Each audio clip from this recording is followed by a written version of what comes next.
প্রতিবারের মতো এবারও গ্রীষ্ম মৌসুমে চাহিদা বেড়েছে সিরাজগঞ্জের সলপের ঐতিহ্যবাহী ঘোল মাঠার। প্রতিদিন সেখানে 15 টনের বেশি ঘোল মাঠা স্থানীয় চাহিদা মিটিয়ে বিক্রি হয় ঢাকা সহ দেশের বিভিন্ন জেলায়। সিরাজগঞ্জের প্রতিনিধি মাহমুদুল হাসান উজ্জ্বলের রিপোর্ট।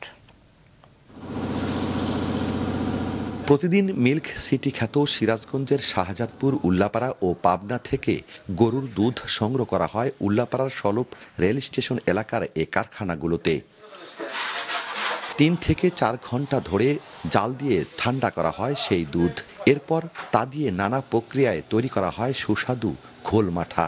স্থানীয় চাহিদা মিটিয়ে প্রতিদিন 15 টনের বেশি সরবরাহ করা হয় দেশের বিভিন্ন জেলায়। লিটার প্রতি বিক্রি হচ্ছে 80 থেকে 120 টাকায়। সিরাজগঞ্জের ভিতর বলেন আর এই উত্তরবঙ্গের ভিতর বলেন, সলপের ঘোল অনেক বিখ্যাত। সলপের ঘোলের অনেক নাম, তো আমরা তাই ঘোলই যাচ্ছি। আমরা বন্ধুরা আসলাম সবাই মিলে এইটা স্বাদটা উপভোগ করতে। পাবনার যে ঘি, এইটাই হলকে সলপ স্টেশন ঘি, এইটাই হলকে পাবনার ঘি হিসাবে সিরাজগঞ্জ সহ বাংলাদেশের সব জায়গাতেই প্রচলিত হিসাবে এটা চলে। সলপের ঐতিহ্যবাহী ঘোল মাঠা জিআই পণ্য হিসাবে স্বীকৃতির দাবি কারিগরদের। খুব বেচতেছি, আমার হেলকার চাহিদা থেকে বাংলাদেশের সব প্রান্তে চলে যেতেছে, ঢাকা, চিটাগাং, রংপুর, দিনাজপুর, সব জায়গায়। আমরা চাই যে এই ঘোল আমাদের সারা দেশের প্রত্যেকটি জেলা এবং উপজেলাগুলোতে যাতে আমাদের এই পণ্যগুলা আমরা পৌঁছাইতে পারি এবং এটা একটা ব্র্যান্ড হিসাবে আমরা যাতে তৈরি করতে পারি।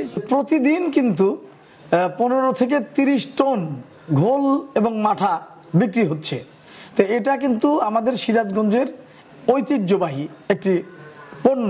এটা জাতীয় পণ্য হিসেবে ঘোষণা করার জন্য আমি চেম্বার অফ কমার্স অ্যান্ড ইন্ডাস্ট্রির পক্ষ থেকে অনুরোধ করব বর্তমান অন্তর্বর্তীকালীন সরকারের কাছে। 1922 সাল থেকে সলপে সাদেক আলী থেকে শুরু করে বংশ পরম্পরায় ঘোল মাঠা তৈরি করে আসছেন তার নাতি আব্দুল খালেক ও মালেক। শুরুতে একটি কারখানা থাকলেও বর্তমানে সেখানে 12টির মতো কারখানা রয়েছে। এমনকি অনেকের বাড়িতেও তৈরি করা হয় ঘোল মাঠা। মাহমুদুল হাসান উজ্জ্বল, মাছরাঙা সংবাদ, সিরাজগঞ্জ।